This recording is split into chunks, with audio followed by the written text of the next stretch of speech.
Welcome to Dancing with the Odds. It is October 4th, 2024. I'm Dennis Tresca, and I'm here by myself. We had a very rough week again, folks. The Rad Dads could not find a way to get together and record at the same time. So we're going to do a little bit like we did a few weeks ago. We're each going to do our own segment, and you'll see it all together. You're going to hear our bets that we're bringing to the table, and then finally we'll wrap it up at the end, and you'll hear who we're going with for our bets this week. Okay, so thank you for hanging in there with us, and while you're at it, don't forget to hit the like button and please subscribe to the YouTube channel if you haven't already. That way you never miss more awesome content and you never miss a chance to laugh at our bets. Okay, without further ado, let's move on. All right, so we have something to be happy about, right? Second successful weekend of the season. Woo! All right. So we hit 3 out of 5 of our bets. And we're on an upward trend, guys. Up until 2 weeks ago, we hadn't hit any of our bets. And we've now hit 7 bets in the last 3 weekends. So we're getting there. We're starting to build. We're starting to lock into some better matchups here. So hopefully we can keep it going this weekend. So for those of you keeping track at home, I was 2-2 this weekend. Sean had a rough weekend, went 1-5, and Aaron killed us both, went 5-2. So on the year, I'm 10-15, Sean is 13-14, and Aaron's sitting at 500 at 14-14. As far as Dancing with the Odds goes, the podcast bets, we're sitting at 7-15. And again, a lot of those losses were the first few episodes of the year. Okay, so we're starting to build. We're starting to build, and hopefully we can keep it going. So the way we're going to do this is how we always do it. We're going to talk a little college bets, then we're going to go into our NFL bets, okay? So I'll go through mine first, and then I'm going to hand it over to Aaron. He'll hand it to Sean. Sean will swing it right back over to me, okay? So here we go. Looking at college, first game I have circled here is Army at Tulsa. I really like Army to cover here at minus 11.5. Just looking at how they're playing defense and how they're executing their offense, they're a very difficult team to move the ball against and a very difficult team to defend. I think they keep going. I think they're going to cover this. To beat this team or even to stay in the same ball game, you have to be consistently consistent for a full game. Tulsa is not that team. All right. I really like Army to just run Tulsa over, easily cover a minus at minus 11.5. All right. Next game I have here is Purdue at Wisconsin. I like the under at 45.5. All right, Wisconsin had some nice moments against USC, but overall, this offense sucks. Purdue just fired its OC, and it's really hard to think that that's going to make anything better mid-season, right? Getting a new OC in there or whatever they're doing. Purdue is bad. Wisconsin's bad.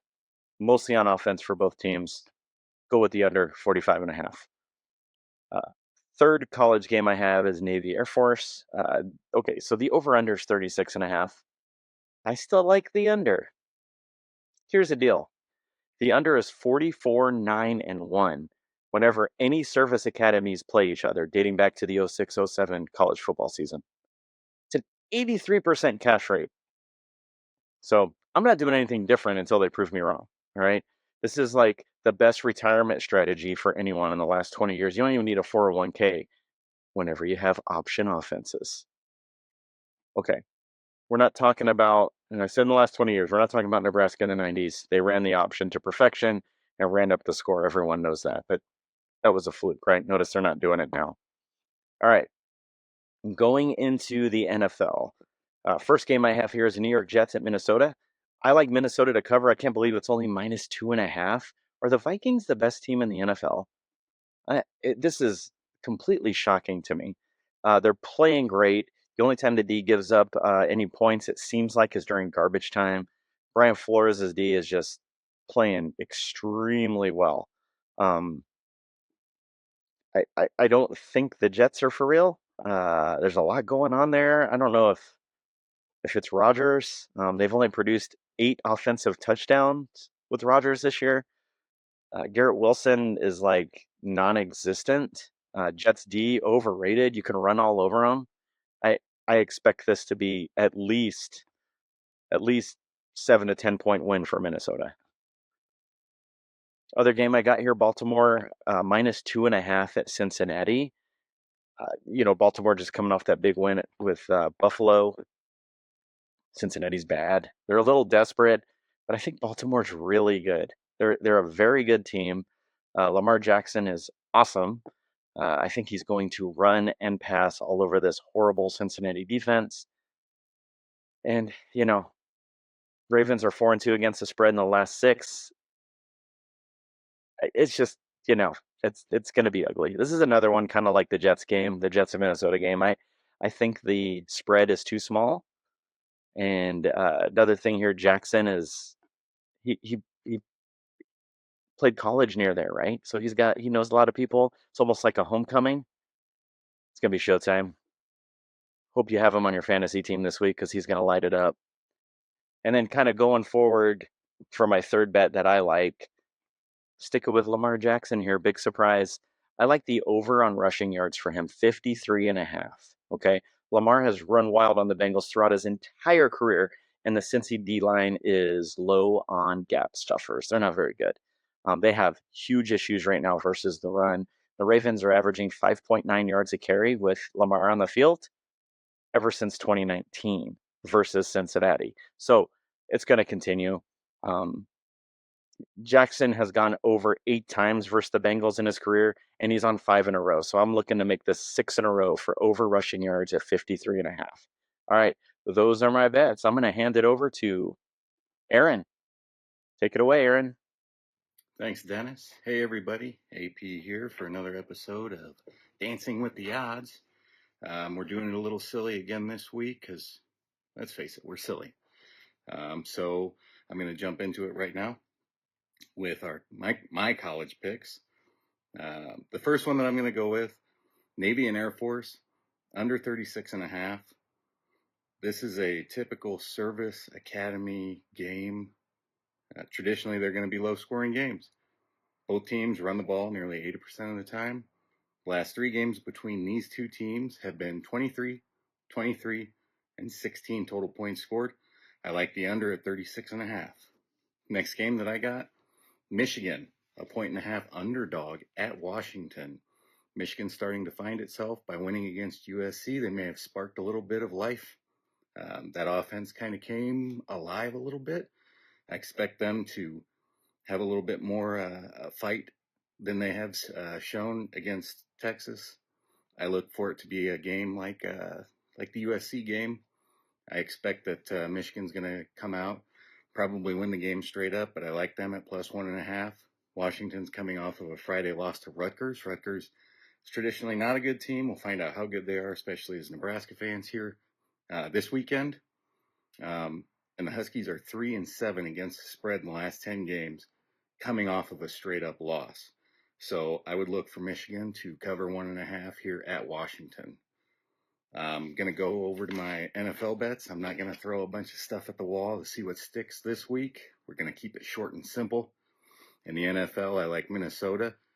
They're a 2.5-point favorite. They're across the pond. They're the home team. They're playing the Jets. The Jets struggled last week against the Broncos and that pass rush. Minnesota's got a much better defense. Minnesota is 4-0 straight up and against the spread this year. They're the biggest surprise in the NFL right now. Minnesota's offense will do just enough to cover that 2.5 points. I'm guessing they'll probably win by at least 7. Minnesota's the real deal this year. Green Bay, you better watch out. The other one that I liked, it's not a game, it's a player prop. Brian Thomas, over 50.5 receiving yards. I looked at this on DraftKings because they didn't have it in any other service. And the only one that it showed was 50. So I would say Brian Thomas over 50 yards receiving. He's been the lone bright spot on a bad Jaguars team this year so far. He's got a 21% target share. Indianapolis is allowing the 3rd highest catch rate to receivers at 69.9%. It's almost 70% catch rate. And the QBs that have played against Indianapolis have aired it out the 7th highest yards per attempt at 7.2. .81, so almost 8 yards a pass attempt. I expect Brian Thomas is going to get the ball rolling. He's going to get a lot of receiving yards. I wouldn't be surprised to see him get almost 100 yards receiving. Those are my picks. Like, share, subscribe. I'm sure Dennis is going to talk about us doing a little bit of a dance that's going to be choreographed. We're also going to look to do a giveaway. So share with your friends, share with your family, get the word out there for us. We'll keep putting out this content for you.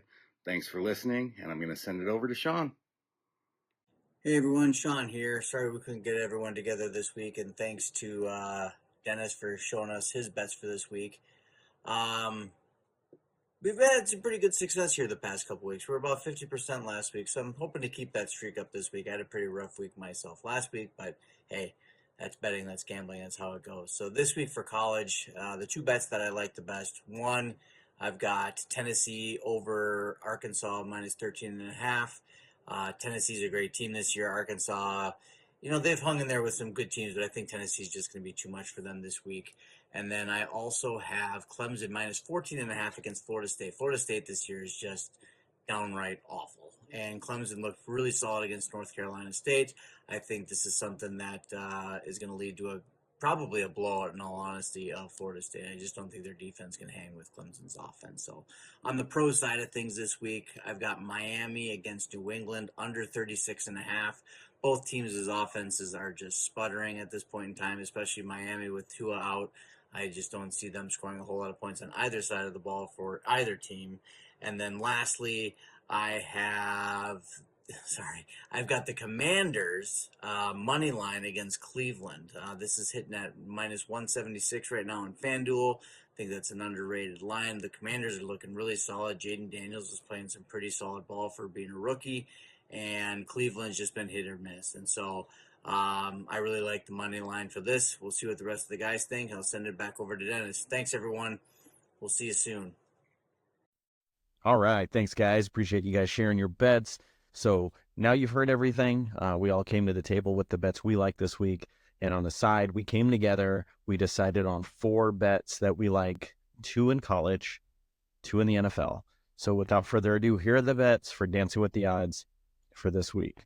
All right. On the college side, we all agreed that the Purdue at Wisconsin taking the under on 45.5 points made a lot of sense. So we're going to go ahead and lock that one in. Aaron and I really like the bet that Sean came with, Clemson minus 14.5 at Florida State. Florida State's awful. Clemson's on the rise. I really like that one. Aaron agrees, so we're going to take that one. We're going to take Sean's bet, lock that one in. Moving over to the NFL. We also like the New York Jets at Minnesota, with Minnesota covering at minus 2.5. And then finally, another bet Sean brought was taking Washington on the money line versus Cleveland in Washington. So there's a shout out to our boy Adam, big Washington football team fan. He loves the Commanders name too. Hated the old one, loves Commanders. I mean, he just goes on and on about it. So that one's for you, Adam. All right, so that's it, guys. So there you have it. Purdue, Wisconsin under 45.5. Clemson to cover minus 14.5 at Florida State. And then New York Jets, Minnesota covering minus 2.5. And then Washington Commanders money line versus Cleveland Browns. Okay, we're going to win 4-0. I could feel it. It's going to be a good week. We're going to make some money. We're going to keep this thing going. That's pretty much it, guys. So one more time, I ask, please subscribe to our YouTube channel if you haven't. We're trying to get to that 1,000 subscriber goal by the end of the year. If we get it, we'll dance for you. Our daughters are going to choreograph something. We're going to act like idiots. We'll do a TikTok, YouTube short, whatever, for all of you guys to laugh about. Otherwise, that's all we got. Thanks for tuning in. Let's go win some bets.